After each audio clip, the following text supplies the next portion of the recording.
చేస్తారా లేదా లేకపోతే హౌస్ మెంబర్స్ ఎవరైనా ఇనిషియేట్ తీసుకొని చేస్తారా అనేది పక్కన పెడితే ఇప్పుడు అల్లు అర్జున్ కి ఇందులోంచి బయటపడడానికి ఏమైనా అవకాశాలు ఉన్నాయి? Because we are not against anyone, మనం ఎవరికి వ్యతిరేకం కాదు. తప్పు జరిగితే తప్పని చెప్తాం, కరెక్ట్ జరిగితే కరెక్ట్ అని చెప్తాం. సో ఏదైనా అవకాశం ఉందా?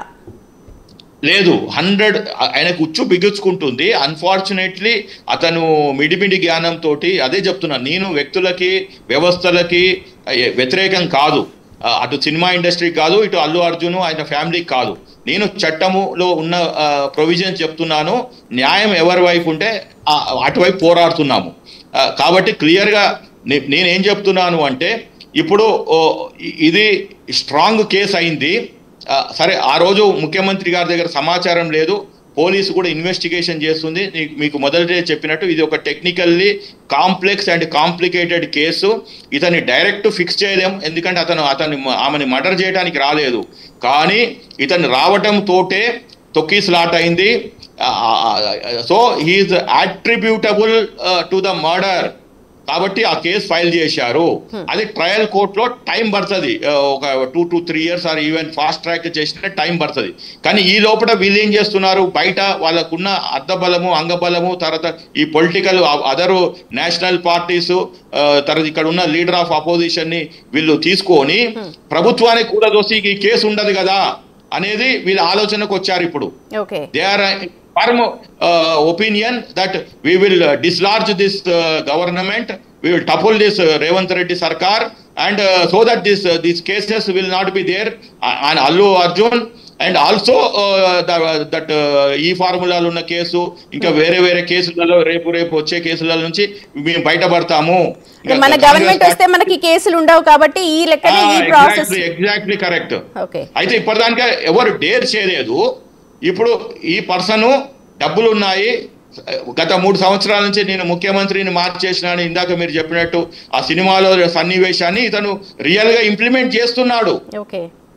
Right.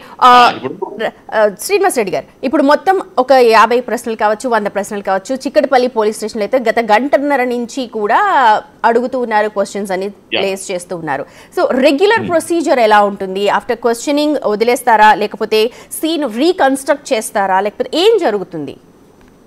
First is they have prepared a questionnaire with what the information they had with that police దగ్గర ఉన్నది. రెండవది, అతను ఏదైతే డినయల్ చేశాడో మీడియాలో అది కూడా పబ్లిక్ డొమైన్ నుంచి తీసుకున్నారు. Based on that they prepare questionnaire. అది 20-30 అని కాదు, 100-200 క్వశ్చన్లకు కూడా వెళ్తాది. కొన్ని సింపుల్ క్వశ్చన్స్ ఉంటాయి, కొన్ని ఎలాబరేట్ ఉంటాయి, అట్లా ఉంటాయి. కొన్ని ఏమో ఓపెన్ ఎండెడ్ ఉంటాయి, కొన్ని క్లోజ్డ్ ఎండెడ్ క్వశ్చన్స్ ఉంటాయి. ఇట్ ఈస్ ఏ వెరీ అంటే అదొక scientific way of doing to extract, confess and also his motive. ఇప్పుడు అతను ఏమంటుండు, సినిమా చూడటానికి వచ్చాను కాదు. పోలీసులు ఈ క్వశ్చనీర్ తోటి ఎస్టాబ్లిష్ చేసేది ఏంది అంటే, ఫస్ట్ది అతనికి థియేటర్ వాళ్ళు క్లియర్గా చెప్పారు పర్మిషన్ డినయల్ అయింది, మీరు రాకండి అని. ఎందుకంటే పోలీస్కి ఇతనికి మధ్యన థియేటర్ వాళ్ళు వారధి, they are the bridge to get the permission and they invite చేశారు. ఇప్పుడు సంధ్యా థియేటర్ వాళ్ళు కూడా ఒప్పుకున్నారు, మేము ఆయనకు చెప్పామండి, ఆయన వచ్చాడు అని. సో ఇలాంటి ఈ స్టేట్మెంట్స్ని వాళ్ళు ఎగ్జామిన్ చేసి అతనికి క్వశ్చన్స్ అడిగితే అవి రికార్డ్ చేస్తారు. అదంతా అయిపోయినాక అది 1 రోజు జరగవచ్చు, 2 రోజు జరగవచ్చు. ఇది సీన్ రీకన్స్ట్రక్షన్ అంటే ఆయన ఎప్పుడు వచ్చాడు ఏంటిది అనేది ఒకసారి తీసుకెళ్తారు. ఎందుకంటే నాకు గుర్తులేదు, నేను చూడలేదు ఇవన్నీ అంటాడు కాబట్టి రాత్రి తీసుకెళ్తారు. ఎందుకంటే ఇప్పుడు అది పబ్లిక్ ప్లేస్ ఆల్రెడీ కాబట్టి they may take him to late in the night, maybe after 1 o'clock to 4 o'clock మధ్యన సీన్ రీకన్స్ట్రక్షన్ 1 or 2 days లో చేసేస్తారు. దాని తర్వాత వీళ్ళు ఛార్జ్ షీట్ వేస్తారు. ఓకే, సో ఛార్జ్ షీట్ వేయటానికి ఇప్పుడు వాళ్ళకి ఇది కావాలి. ఇతను సహకరించలేదు అనుకోండి, if is not cooperating, because ఆ ఇంటరిమ్ పేలో one of the condition is that you have to cooperate with the police investigative officer తోటి మీరు కోఆపరేట్ చేయాలి, మీ దగ్గర ఉన్న సమాచారాన్ని ఇవ్వాలి. ఇప్పుడు వీళ్ళు నాన్ కోఆపరేటివ్ అనుకుంటే అప్పుడు వీళ్ళు ఏం చేస్తారు, మళ్ళీ ఒక అప్లికేషన్ మూవ్ చేస్తారు, is not cooperating, so we want to do a custodial interrogation. అంటే పోలీసులు వాళ్ళ కస్టడీలోకి తీసుకొని ఇంట్రాగ్రేట్ చేస్తారు. ఇప్పుడు ఓన్లీ అలా పిలుస్తున్నారు, may or may not cooperate.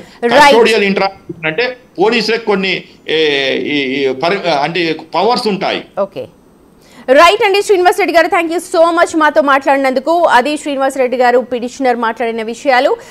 ప్రస్తుతం అయితే అల్లు అర్జున్ ని చిక్కడపల్లి పోలీసులు ప్రశ్నిస్తూ ఉన్నారు. దాదాపు గంటన్నర పైగా ప్రశ్నల వర్షాన్ని కురిపిస్తూ ఉన్నారు. పూర్తిగా జరిగిన సంఘటనలు, అంటే ప్రెస్ మీట్ ముందు జరిగిన సంఘటనలు, ఏదైతే ప్రెస్ మీట్ లో అల్లు అర్జున్ చెప్పాడో, నాకు తెలియదు, చనిపోయిన విషయం మరుసటి రోజు తెలుసు, నాకు ఎవరు కూడా వార్న్ చేయలేదు, నాకు ఎటువంటి ఇన్ఫర్మేషన్ లేదు, తెలిస్తే నేను వెళ్ళిపోయేవాడిని, క్యారెక్టర్ అసాసినేషన్ జరిగింది, నేను ఏ డిపార్ట్మెంట్ కి యాంటీ కాదు, ఇలాంటి విషయాలన్నీ కూడా ప్రెస్ మీట్ పెట్టి మాట్లాడారు. ఇంట్రిమ్ బెయిల్లో ఉన్న వ్యక్తి ప్రెస్ మీట్ పెట్టడమే తప్పైతే, పబ్లిక్ ని అడ్రస్ చేయడం తప్పైతే, రిటర్న్ గా ఇలాంటి మాటలు మాట్లాడడం ఏంటంటే తన మీద ఏమీ వేసుకోకుండా తప్పు నాది కాదు అని ఎస్టాబ్లిష్ చేసే ప్రయత్నం చేశారు. సో ఈ నేపథ్యంలోనే పోలీసులు మళ్ళీ